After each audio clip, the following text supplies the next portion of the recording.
Bonjour à tous. Dans cet troisième exemple, on va calculer la limite lorsque x tend vers 0 de la fonction la racine troisième 1 plus x à la 2 moins z divisé par x à la 2. Comme on a dit dans les dernières vidéos, la première étape pour calculer une limite d'une fonction, on va remplacer toujours x par sa valeur. Et on va voir après, est-ce que nous avons une forme déterminée ou une forme qui est indéterminée.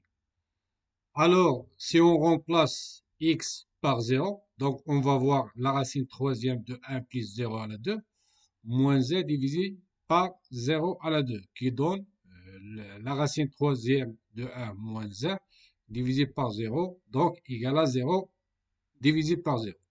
Qui est une forme qui est indéterminée.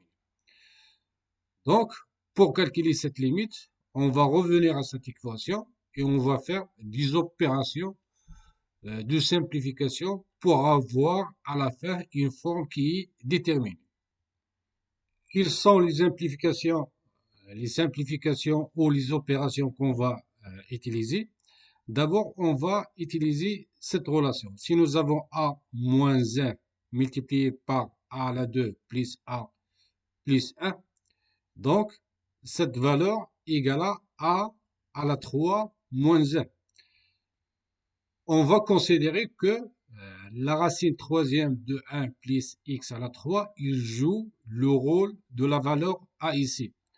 Donc, ici, on va multiplier le numérateur et le dénominateur par la même valeur. Cette valeur, c'est quoi?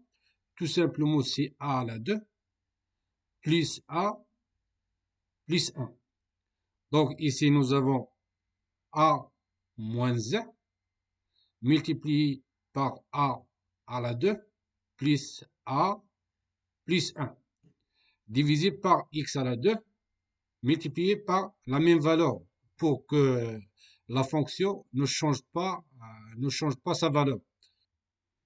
Donc, si on applique cette relation sur cette expression, cette expression qui est là, donc on va voir que cette expression égale à la racine troisième de 1 plus x à la 2 tout à la 3 moins 1 divisé par cette valeur.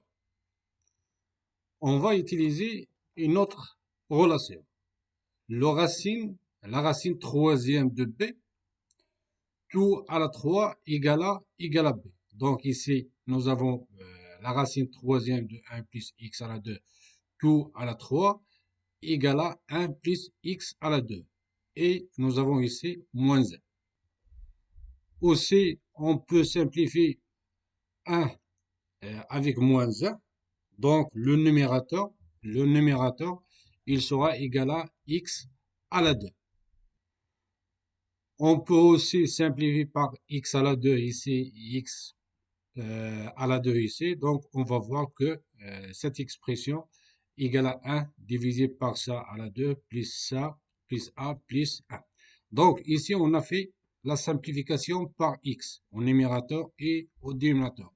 Donc, on va remplacer x par 0 et on va voir est-ce que on va trouver une forme déterminée ou une forme qui est indéterminée.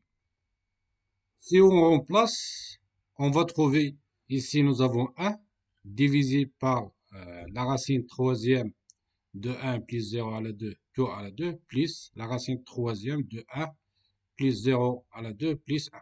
Donc ici, cette valeur égale à 1 et cette valeur égale à 1. Donc ici, nous avons 1 divisé par 1 plus 1 qui égale à 1 divisé par 3. Donc, la limite de cette fonction égale à 1 divisé par 3.